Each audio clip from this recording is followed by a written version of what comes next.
My name is Nick Wagner Sr., and I am the creator of the Full Potential Podcast.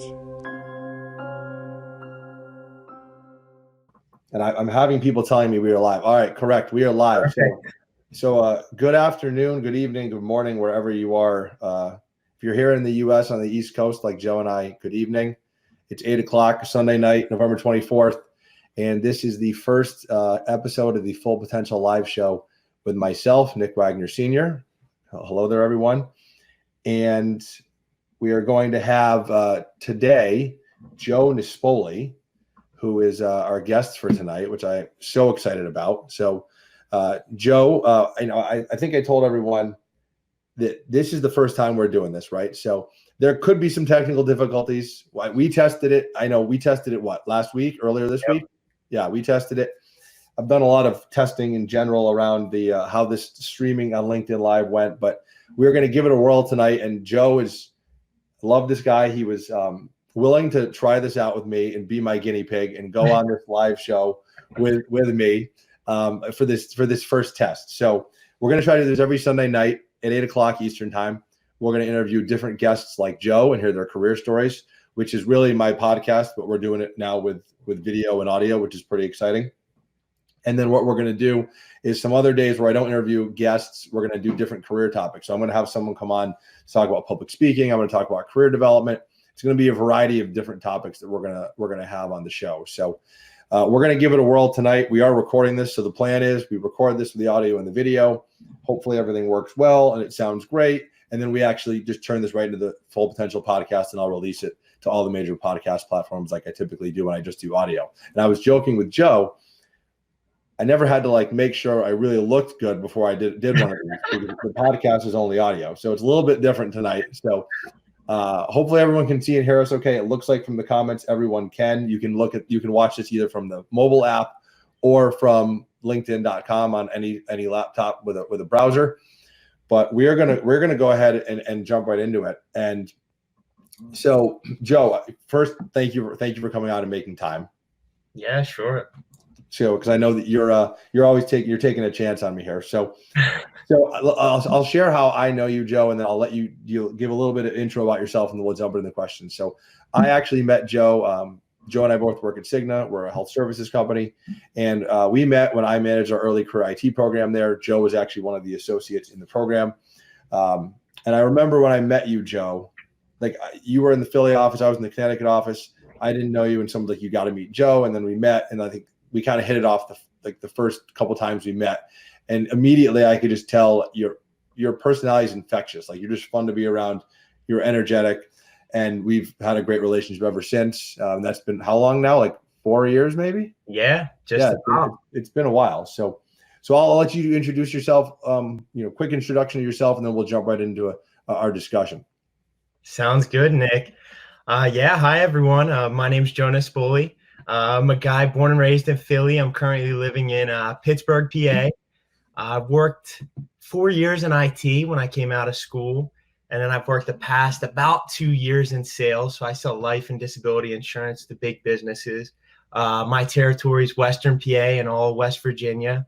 And I've had a lot of roles, I guess, since I've been out of school. I've moved cities almost every year. So it's been a wild ride, but it's been a lot of fun. So, and that's what we're going to hear about tonight, because I think one of the reasons I wanted to have you on, Joe, is that you have a really unique career story, and that's what we like to hear about on this show, is really interesting career stories. So we're gonna jump right into the questions. So, and this is one of my favorite questions I ask my guests, because as you know, I've done probably about 30 of these Full Potential podcasts at this point. When you were little Joe, way back, right? Yeah. Back in elementary school, back in Philly, what did you want to do when you grew up? Oh God. First thing I wanted to do when I was younger, I always wanted to play in the NBA. Wanted to be a basketball player, and I still have to play two times a week at least for my mental health right now. But yeah, wanted to play in the NBA because I really looked up to Allen Iverson. Obviously, being from Philly, he was who I looked up to when I grew up, and I just loved him. You know what I mean? He's not the biggest player, he's not the strongest player, even the best shooter, but he just played with so much heart and just hustled, and I really respect that. And I guess I try to emulate that when I play sports and in my job. I love that. So how did that how did that go over with your parents? Did they kind of brush it off as like, this is just like a little kid dream? Or, how long did that go on for? So funny. I probably thought that I was going to go into the NBA way late just because my parents are so freaking supportive of me. I didn't really. I remember. I think it was a teacher in grade school that told me like, "Okay, you want to be in the NBA, but not many people do that. So what are you really going to do?" And I think that's when I was like, "Oh wow, maybe I can't make the NBA or something like that." So what grade was that? And do you remember the teacher's name that crushed your dreams? No, I will not name her. You will not name her. Okay, that's probably fair. That's probably a good idea. So what did your parents do for work as you were growing up? Yeah, so I've got the best parents. So my dad was a social worker for 36 years, and then my mom did and does elderly home care. She's a bus aide for special needs students. So my parents have dedicated their lives to serving others. Never made a lot of money, but they've taught me a lot of things, like the importance for putting others before yourself and doing something that betters those around me. And they kind of just taught me that if I work hard, I have unlimited potential. And another thing they taught me is I want to make a lot of money, because I was used to my growing up, we not having much, and me always hearing that from my dad. So they had a big influence then on how you were growing up in your career. Oh, 100%, man. I mean, I feel like everything I do right now is for them. I want to make money, but to give them experiences that they haven't had, that I feel like they deserve. So I try to take them on trips every year and stuff like that. So we just went to Florida a few months ago, and California last year was like my mom's first time on an airplane since her honeymoon. So trying to take them on trips and stuff like that, because they deserve it. Growing up, I did everything I ever wanted. So that is a good son right there. I like to hear that. So we'll fast forward probably around, I guess would be high school. What was your first job that actually you got paid for? So what was the first job, and how did you end up in that job? Yeah. Okay. So I grew up in Delaware County, Pennsylvania, also known as Delco. And I worked at a local pizza shop actually before, I think I was age 15. I don't even think I was supposed to be working then, but started off like wrapping celery, bussing tables, doing dishes. And I actually ended up working at that pizzeria for like 4 years. After a few years, I ended up being like the longest tenured employee there, and ended up, being able to run the shop as my own, like it was my own business. Got to hire friends, staff, set schedules, manage inventory, handle customer service, handle the P&L for the business. So I learned so much at that pizza shop, man. I also just learned the value of $1, right? When you're working in a pizza shop, you sweat a lot. You burn yourself on stuff. You deal with tough customers. And I'm making like $7-8 an hour. So it's tough. So it really teaches you the value of $1. I'm so thankful for, having a great job now. It's just fun hearing people complain in our jobs now where it's like. No, I get it. I mean, so did you have dreams at that point of like thinking, okay, maybe I'll be a restaurant owner, an entrepreneur, or did you always know, was the plan always to go to college? Was that something that your parents said, Joe, you're going to college, or how did that play out? Well, that's a good question. I did always have an entrepreneur spirit. I do want to own my own business one day. But yeah, I knew I was going to go to school. I wanted to get that experience of being out on my own. And most of the kids from my high school, they were either going to college, a trade school, or like hair and makeup school, something like that. Yep. And I wanted to work at a big company and make good money. So college. So you always thought you were going to college. So you ended up at Temple, in Philadelphia. So, how did you end up at Temple? In why Temple? And what did you major in? Yeah, so Temple. I went to Temple because it was the best business school for the price. I also had like a top sports management program. It's also going to be close to my family, my grandfather, who I was super close with. And I originally thought I actually wanted to go to St. Joe's, which was our arch enemy school. But I got the financial aid package from that, and it was just straight up disrespectful. So I ended up at Temple, and I loved it. And what did you major in when you went freshman year? Like, So when I first went, I was in sports management. Then I ended up switching to finance and accounting. Then I think I was finance and entrepreneurship, and then I ended in finance and MIS.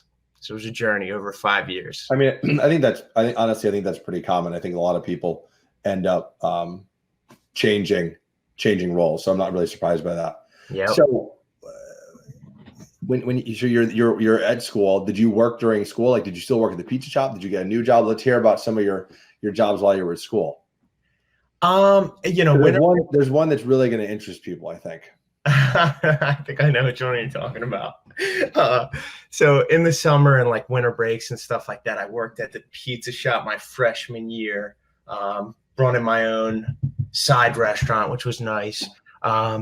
Was also the mascot at Temple, so Hooter the Owl. I did that and got half tuition, so I was pumped about that. But it's like 200 appearances a year, so it was a lot of work. People don't really realize that. They think it's just fun. But how does one become Hooter the Owl? Like, how does that happen? Oh man, well they have like so they got two interviews. One like a suit and tie interview, make sure you be a good face of the school. And then the other one, you're actually in the costume, and they played random songs that I had to dance to and put me in like game day situations where, like, Temple football is down 30 points, pump up the crowd and do stuff like that. So, yeah, I got Thriller as the song. So really, I lucked out. I really wish we had some video footage of that to play right now, but I think I don't know if that's released out of the Joe archive, so we'll probably have to wait on that one. No. And then you had a bunch of internships too, right? While you were in college? Yeah. So sophomore year, I worked at Johnson & Johnson. So I did a 6 months co-op there. So I was working full time, taking classes part-time. And then I worked at Ernst & Young for 2 summers in client-facing roles. I did external audit the first summer, and then I did advisory the second summer, which I thought was going to be like management consulting, but it really ended up being more like IT audit. So just different. No, and I mean, and we've talked throughout the years, we've known having these internships just gives you so much different experience that you wouldn't get otherwise. That's why I think that it's so important to do it. So, so I want to talk about, so back, you're in college. Was there any, because you said you changed majors multiple times, was there like a pivotal life-changing event that made you change majors? Was it, did you do it because a friend did it? How did you, because I ended up changing majors when I was in school too, but why did you end up changing majors? Yeah. It's actually crazy the way that I came to major in MIS, which is management information systems. For those that don't know, it's like tech. It was actually like the darkest year of my life and probably the one that changed me the most as a person. So my sophomore year, I was working at Johnson & Johnson full time. I was commuting an hour and 45 minutes each way, which is horrible. My grandfather had just passed away, who I was super close to. Like I said, I was taking night classes 3 days a week. I had like mono, living in a fraternity house. It was just like one thing on top of another. And my roommate at the time, who's, one of my best friends still to this day, was addicted to Oxycontin. And there were days where I wasn't sure if he was going to wake up or not. So he was taking a lot of pills and stuff like that. It was just really horrible. And I was trying to kind of convince him to go see a psychologist. And I told him, I would go with him. And it took months of talking to him. He didn't want to go. And one day he finally said, all right, let's go. And I remember we walked into Temple counseling services. There was a 6-week wait to see a counselor. And this is at a time where I don't know if my roommate's going to wake up each day. So it like crushed me. And I just thought that was awful. So I had this idea to build like a peer-to-peer and peer-to-professional, kind of like a social media site where people could share issues that they're going through with other people who have experienced it. And they could also chat with like certified counselors. So students who are getting their doctor's degree in psychology. And that's really cool. So I had this idea. I ended up pitching it to my MIS professor. He had me pitch it to the department head. Next thing I knew, the senior seminar class was building this app for me. and it got launched at Temple, which was pretty cool. And so I worked really closely with the MIS faculty and the students. And MIS is like, I think, a top 5 program in the country. So I wanted to switch my major to IT. I wanted to start getting involved in that. I wanted to be able to build apps and things like that. And that is how I landed in IT. No, I think that's a great story. I think it shows the power of how a single experience can really change the trajectory of your life, right? I mean, you didn't go into college being MIS major, but you saw the power of technology and how that can help someone. And so I love that story. So, and I want to just share real quick. So for those joining right now, we got some new people joining the live stream. I'm here tonight with Joe Nespoli. This is the first Full Potential live show. Thank you for everyone on the live stream watching. Hopefully everyone can hear and see everything so well. I'm looking at all the comments, Joe, and it seems like all of the tech is working. So that is always a good thing. Awesome. Good. So again, this is our first time, so I appreciate that. So you ended up going to MIS. You said it took you 5 years. So what's something that you wish you knew today? You wish you knew when you graduated from school that you know today. So looking back, right, when you graduated from Temple, that's such a dynamic time in people's lives. You always remember graduation. What's something you wish you knew then that you know now?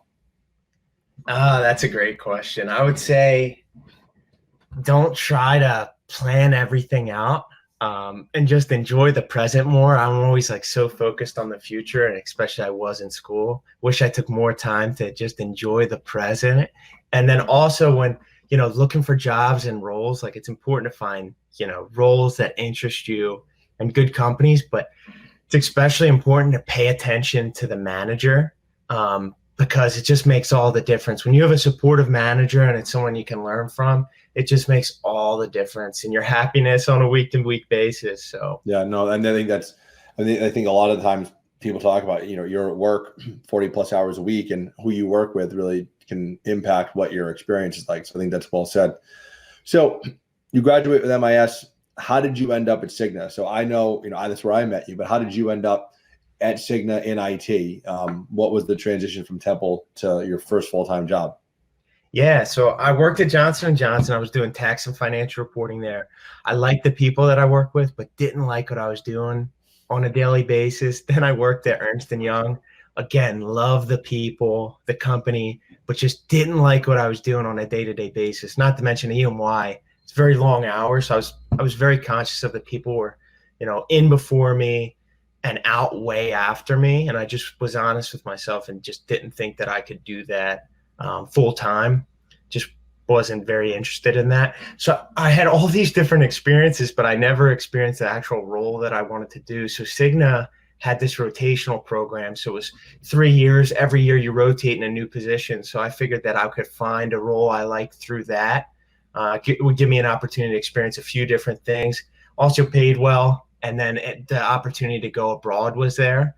So Cigna sent some of their associates abroad, which I think is super cool, because I didn't have the opportunity to do that when I was in school because I was the mascot.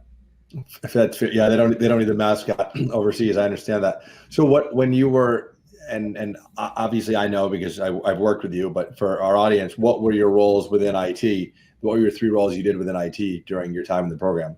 Yeah, so I actually had 4 roles in IT before I left to go to sales. Started off as a project manager. Then I moved over to a pretty unique role on a small innovations team where we were like evaluating startups and new technologies and figuring out whether Cigna should partner with them, acquire them, or just a stake in them. So that was a really interesting role.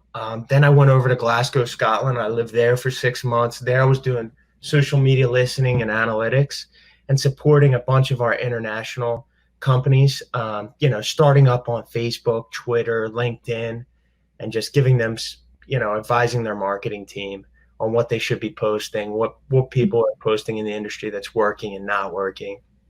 And then the last role I had, it was one of the most interesting. I moved to Hartford, Connecticut, which isn't my favorite place, no offense, but There I was working I had a role was split 50-50. So I was working on this small 4-person team when Cigna was trying to win or retain a really big account. Think like the top 1% of accounts at Cigna. Our team would go in, we'd think of like different experiences or apps we could build custom for clients that is going to push them over the edge to choose Cigna over one of our competitors.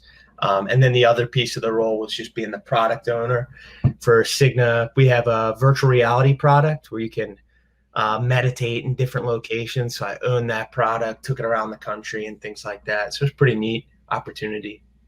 So, I mean, it sounds like you had a really good experience in IT. Explain to me how you ended up in sales and our guests, why make the move from IT to sales? It was a few reasons, I think.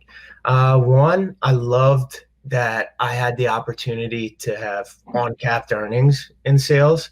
I felt like as hard as you work, you get rewarded for that in sales, which is great.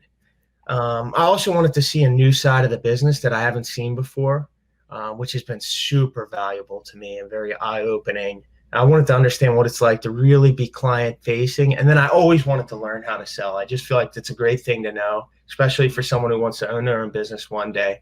You need to be able to learn to sell. So do you feel that your time in IT helps differentiate you from the other sales professionals that you're competing against? Because obviously, I don't think having an IT background is a typical career path for someone who's in sales, right? No, I haven't met any tech people in sales or in this at all. I think it's given me a leg up a bit. I mean, through that role, the social media listening role, I've figured out like the importance of social media. So I ended up being the #1 social seller in the company on LinkedIn. Also just really good at designing creative presentations, newsletters that are really going to capture people's attention.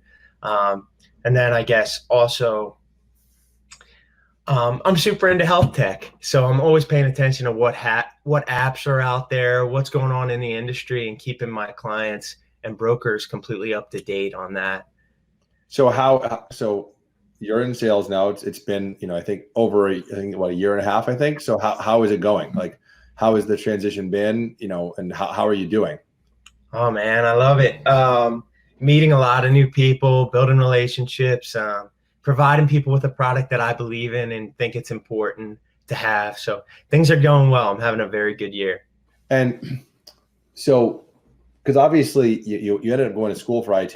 You're in IT for 4 different rotations. You decided to switch to sales.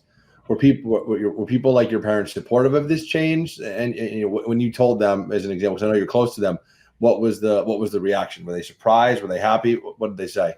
My parents are always ultimately supportive with whatever I want to do, but my dad was very tough on me for this decision. He really wanted me to stay in IT for a couple reasons. One, he liked the idea of me having a steady paycheck every other week. And then 2, just thought I was in a good spot. I was on the right trajectory to, become a senior leader in IT before a lot of people my age. So he just felt like I was doing really well there. Why leave that all behind? I mean, that's what parents are for, right? That's what they do. They're there to look out for their kids. So you ultimately ended up moving to sales. Yep. You didn't have sales experience. How did you end up becoming good at sales, right? I mean, I know you have the personality for it, but having the personality for it is different from being good at it. So you obviously had good tech background, you had good health background, healthcare background. How did you end up getting good at sales? Like, what did you do? How did you transform, I guess, is my question. I would say, one, surrounding myself with the right people. So I chose a great team. I love the manager that I have right now. He's just super supportive. And we just have like a team full of A players. So most of the guys on our team make Gold Circle, which is like, the top 20% of reps in the country every year. So I'm, just picking their brain and just being a sponge around them. 2 is, I guess, what helped me is I started doing stand-up comedy a bit around Pittsburgh. So also just helped me be kind of quick on my feet, and get, really good at public speaking and making people smile and laugh, because that's the goal. Like, every meeting I have with a client or broker, it's, to kind of try to make their day. Well, and my it's value.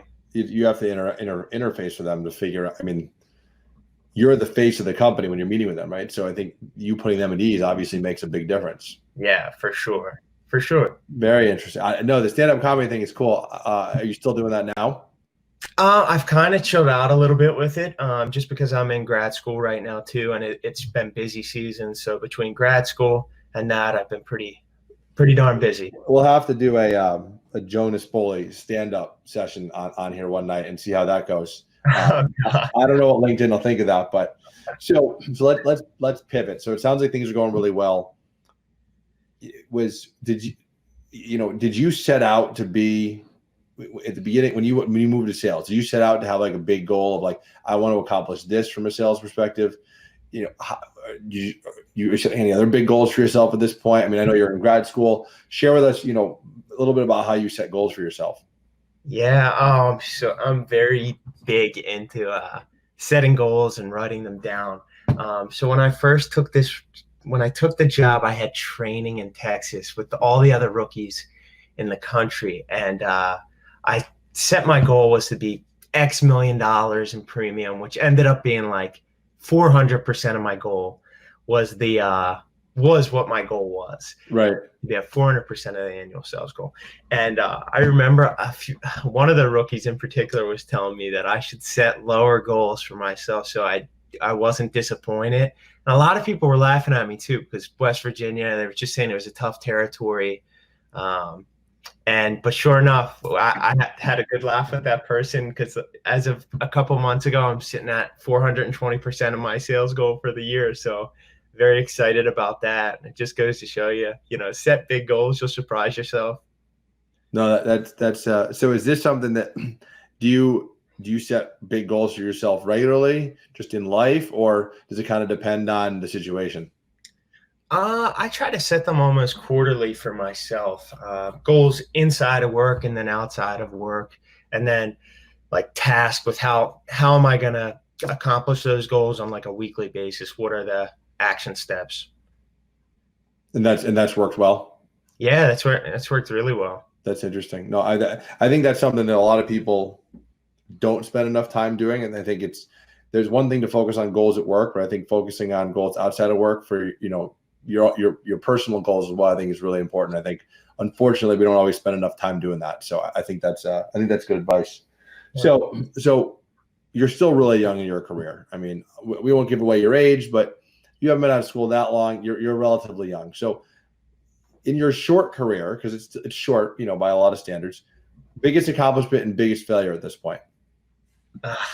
Biggest accomplishment and failure, I would say. I think biggest accomplishment is just how far that I've come at this point, and the experience I have for only being 28 years old. You know what I mean? Like living abroad, had the opportunity to work under Cigna CIO and VP of customer experience, pitched the board of directors, led a big development program, ran town halls quarterly to people. Hopefully win rookie of the year this year while I'm finishing grad school. So I think it's just that. I think it's just, those experiences, man. I've worked really hard to get those. And I guess the thing I learned from that was you don't need to be the smartest or the most well-connected. Like I had zero connections outside of school at Cigna and things like that. And if you're willing to hustle and be nice to people and just crush the task that's in front of you every day and just don't get down when obstacles arise, right, you're set. So what about biggest failure? Biggest thing that you wish had gone differently that you learned from? I would say biggest failure, I would think that a couple different times throughout my career, I guess the sophomore year is a great example of it. I was just doing way too much. Yeah. Way too much. And I was very unhealthy, just like, poor mental health, not having to do time to do anything I liked. And I just learned from that, life can end any day. So just overextending yourself, saying yes to too many things. Exactly. Yeah. No, I can see that. So this has been awesome. I really appreciate you making time. We always end my podcast, which is what we're doing right now, live podcast. I always ask my guests, what is some advice for my audience that you can give them for them to help reach their full potential, right? We always excel to be the best versions of ourselves. So what is some advice that you can give the audience that served you well? Advice for the audience. I would say 3 things. One, and we talked about it before, set goals that scare you, right? Because you can't hit a bullseye if you're not aiming at one. The second thing is rid yourself of negative people. Just get rid of them. You don't want them in your life. Strong believer in you're the average of the 5 people you spend the most time with. I think that's so important to have good people around you that's inspiring you and they believe in you. And then the last thing is just trying new things and get outside your comfort zone. I mean, that's when I felt like the most alive in my life is, try and stand up, doing improv, moving to cities where I don't know anyone, taking a big shot in basketball and things like that. I just think that's when you grow the most, is when you do those things that make you super uncomfortable. Yeah, no, well said. So again, thank you. It seems like this was successful. We didn't have any technical difficulties, I don't believe. So What we're going to do is we're going to release this. I'm going to release this recording on YouTube. We're going to take the audio, turn it into the podcast, release that this week. You can find the podcast on all major platforms, including Apple, Google, Spotify, etc.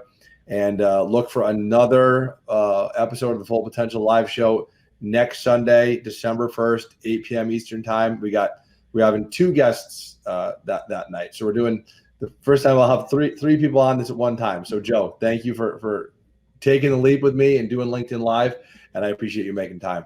Thanks for having me, man. Appreciate it. Thank you. If you'd like to learn more about our movement, please visit our website, fullpotentialmovement.com. You can also find us on social media. We have an Instagram, Facebook, and a YouTube. Thank you again, and we hope you come back to hear another episode.